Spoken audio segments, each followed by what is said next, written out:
Hey everyone, I hope you had a wonderful spring break and you enjoyed your time off and got to enjoy some sunshine a little bit. The last lesson that we did, you drew a cup, and I know that probably wasn't the most exciting thing, but it's just a way for you to get familiar with working with the value scale and practicing your hatching and cross-hatching techniques. For this lesson, we're going to actually combine science and art, which I know they probably don't seem like they should go together, but art actually plays a big role in science, especially before inventions such as like cameras and things like that came into play.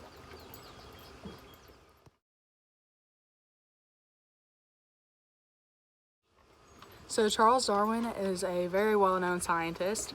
He was born in the 1800s, and a lot of his work focused on the study of animals and how they evolved based on their environments. So he is most well known for his finch drawings. So he drew different types of birds in the Galapagos Islands where he studied them and observed how their beaks were different compared to those on the mainland and how that helped them with their ability to find food and shelter and things like that.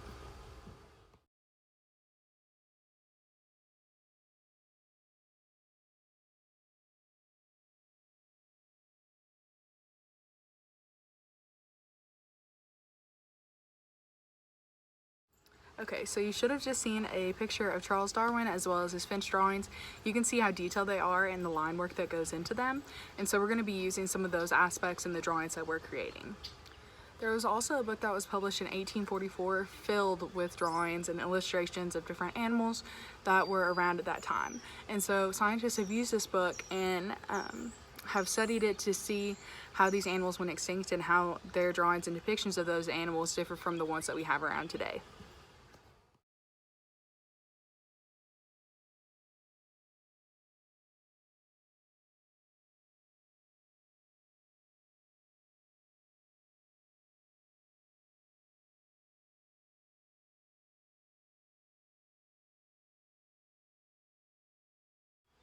So those are just two drawings that can be found in the book, and in your written out lessons and instructions, you can click on the link there and go and see more of the pages that were drawn there.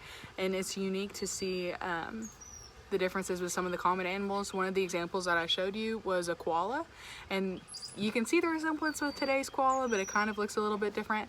So that's just one example of how these artists and scientists work together to create the documentation and things that still help scientists today research and study animals. So for this project, we're going to be drawing our own endangered animal species. You'll get to pick which one you want to draw. So step one is to go to worldwildlife.org, and you'll search their species directory, and then it will pull up a whole bunch of different animals. And so you can just go through there and see which ones you like. 2 years ago, I got to go down to Brazil and visit my cousins. And so my example for this, I'm going to use animals that I saw while I was down there. So I'm going to use 3 different animals, so that way whenever I'm demoing how to do the project, you can see multiple times how we use simple shapes and things like that to break down the animal structure. So I'm going to use a jaguar, a macaw, and a sloth.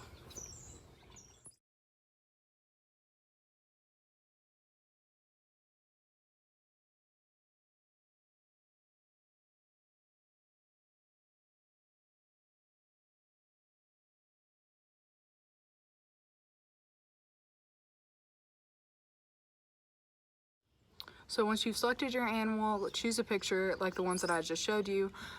You can either do a full body or you can do like a headshot of the animal. Just make sure that the picture is clear enough for you to see the detail in it, because we want to try and get these as detailed as possible so that way they can be like an accurate representation of the animal. You don't have to print out your picture. I decided to, so that way I can show you a little bit easier how we break down an animal before we draw it, but that's up to you.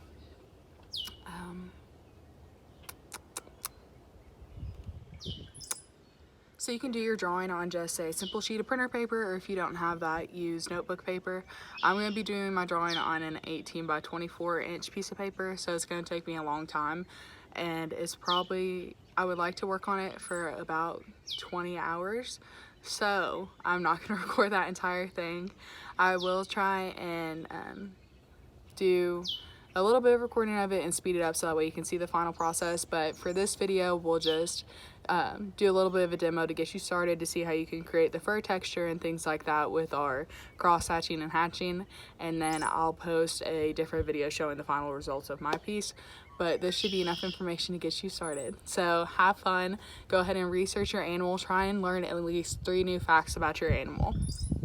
And then keep in mind that this might be the next historical record.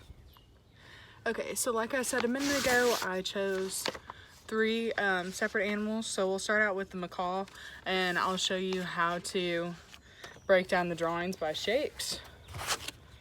So go ahead and get your pencil and your paper ready, and we'll walk through this together. So the first one that we can see here is kind of a larger triangle. And then we've got an oval, and then kind of a small triangle. We can make it here. Then this area right here is kind of like a rectangle-ish thing. And then triangle, then little baby oval, triangle.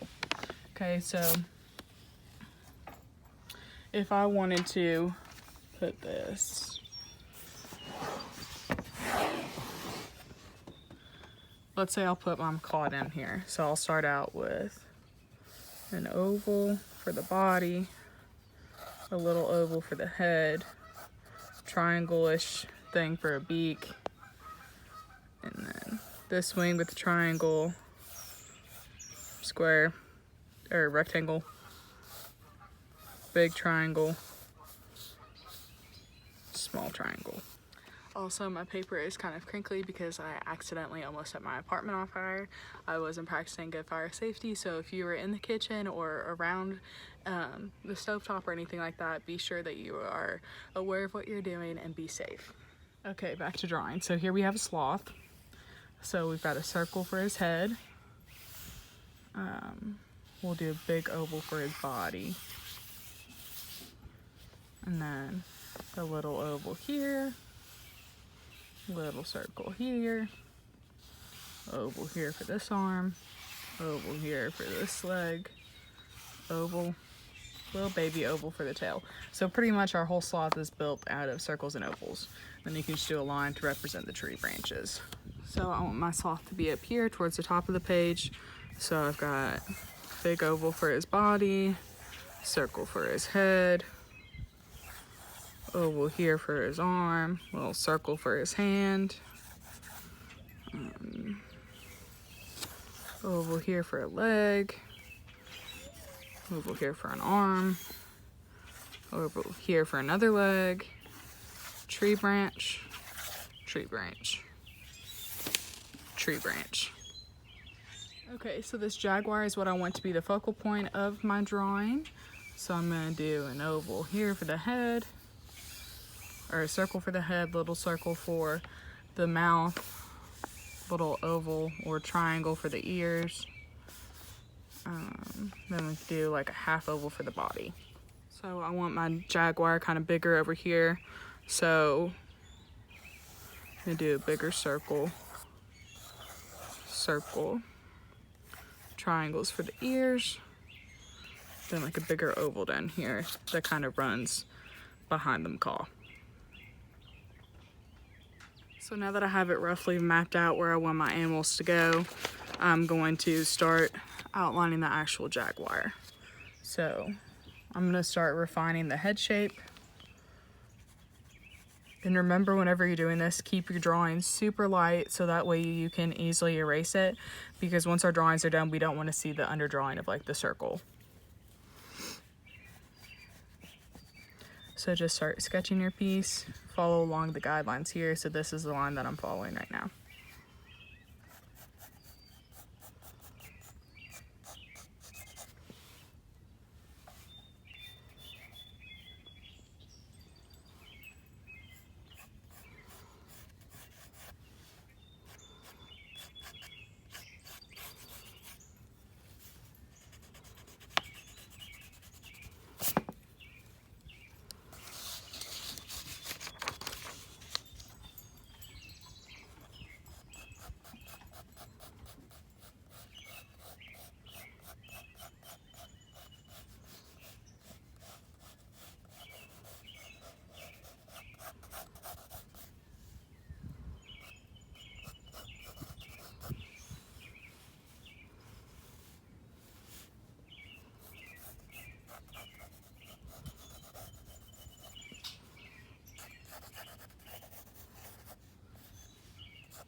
So now I'll look at this and compare it to my sketch and make changes as need be.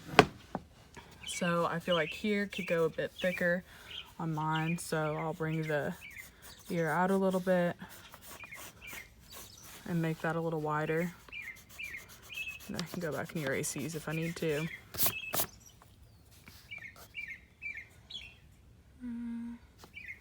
This ear can be a little bit bigger, so I'll start it more back here and bring it forward. And so at this stage, since this is just the light sketching, I won't worry about coloring in or placing all of the dots here right now, or the whiskers. I'll just kind of hint to the fact that I'm gonna add those in later. But at this point, once I feel like I have the sketch where it needs to be, I'll go in with the hatching and cross hatching. So I can see here in this picture that the light is coming from this way. So that means that this area and back here are gonna be darker. So I can go ahead and make those lines here on my drawing to just help me and let me know that these areas are gonna be darker. And then this will be darker. So I feel like this ear is in a pretty good spot right now. So we'll go ahead and start our hatching and cross hatching in this section to let you know, or so that way you can see how we're gonna work throughout the rest of the piece. So we can see that this area in here is super dark. So I'll go ahead and start hatching it out. I'll go back and cross hatch it to make it darker.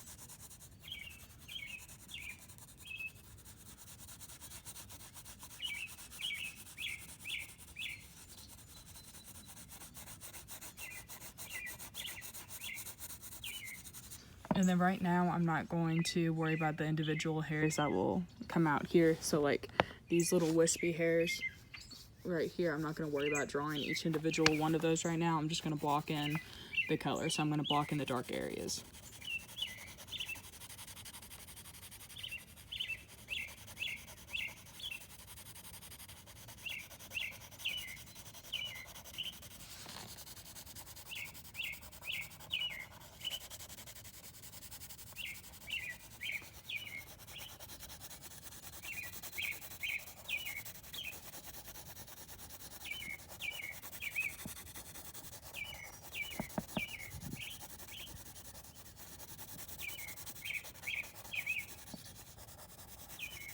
So we can see in this picture here, as it kind of moves out, it gets lighter.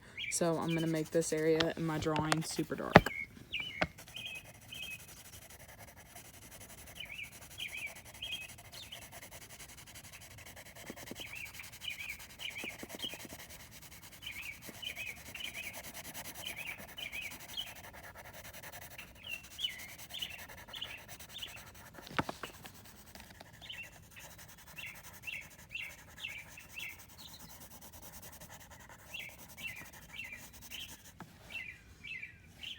So right now I feel like that's a pretty good base for the shadow. So I'm gonna start coloring in lighter here with some light cross hatching, and then I'll go back and erase these lines.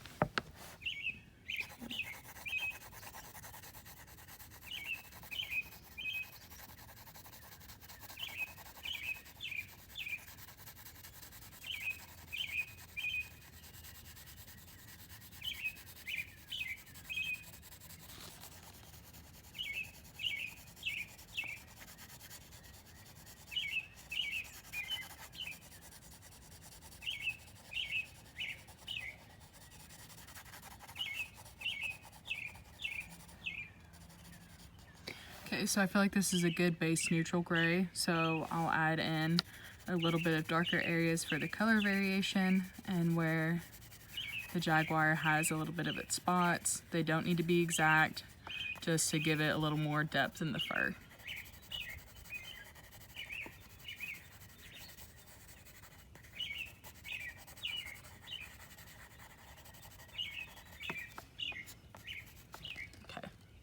And then one thing that we can see over here is he has these white hairs coming in here. So this is where I would take my eraser and use the side of it and just bring those out.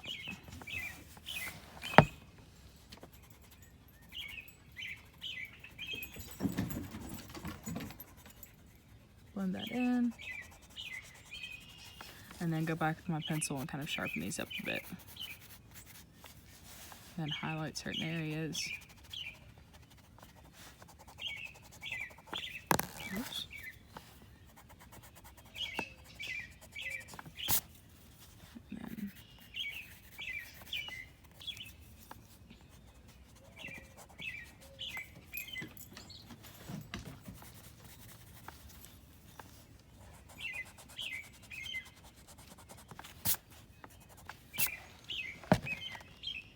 So that's what the ear looks like right now. So be sure that you can see all parts of the value scale. See here, we can see bright whites, and then we've got some dark areas in here, and then some middle tone grays.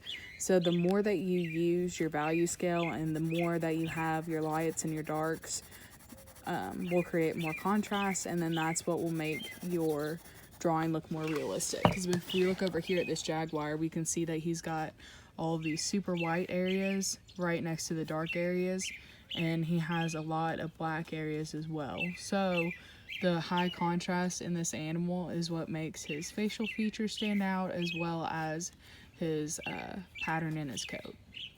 So make sure that you're able to replicate those using your value scale in your drawing. And these, if you need to soften them up a bit, you can. Kind of blend it out.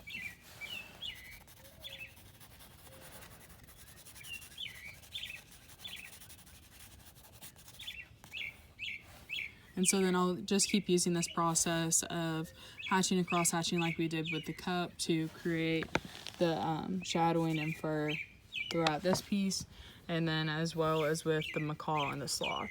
So now that we've seen kind of how to cross hatch here with the jaguar, let's move on to the macaw and see how we turn these shapes into the outline of the animal. Here we have the macaw. We've got the oval and everything already sketched out for his body, but we'll go ahead and create more lines to kind of fill him out and look like a macaw. So right now I'm going to focus on this line here that runs along the body of the macaw. So we'll start out here with the head. Okay.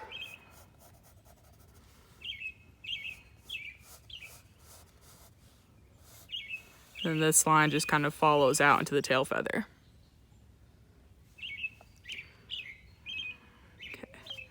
Now I'm going to focus on this line that kind of does the same thing, and it'll fall out again with the tail feather.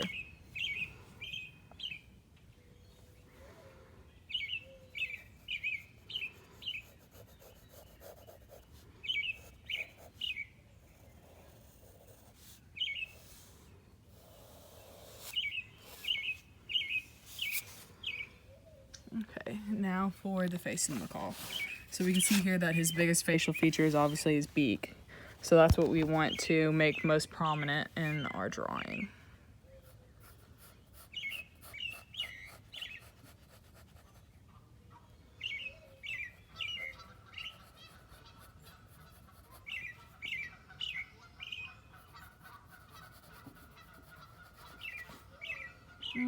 I don't like that. So the thing that's wrong with my beak compared to the actual macaw's is we can see here this angle runs down. He's got more of a vertical line going through his beak. Mine is more at an angle. So I'm going to erase and start over. And again, this is why we want to draw lightly, so that way we don't have the line of the beak left over once we erase.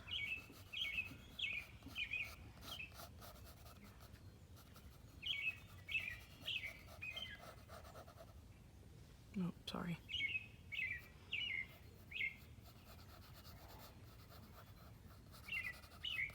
Okay, so that's a little bit better. And then we'll go through here and add his bottom beak, kind of just swoops in like that. Okay, so I think that looks pretty good right now. Then we'll go back and add this blurb. That's where his eye is going to be, around in there. And then we'll move on to the feathers. So this is a big line going through here. And we want to just replicate that with our drawing.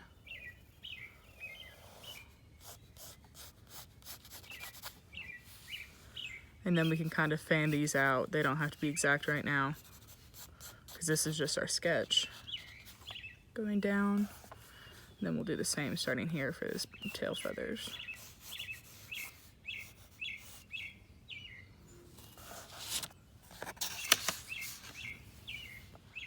Okay. Now for this one up here, we'll have it come up. So we're following this line here is the same. That's this one.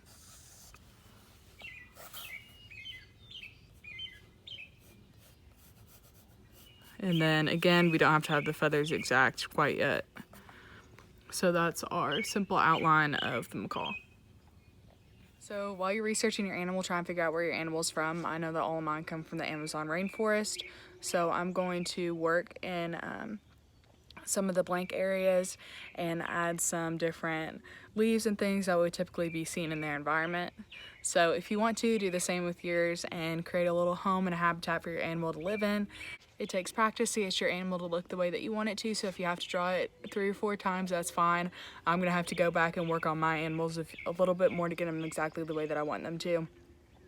Like I said earlier, I won't have a finished product at the end of this video just because it's going to take me a lot longer to do this piece, but as soon as I get it done, I'll upload a video, so if you want to look at that, you're more than welcome to.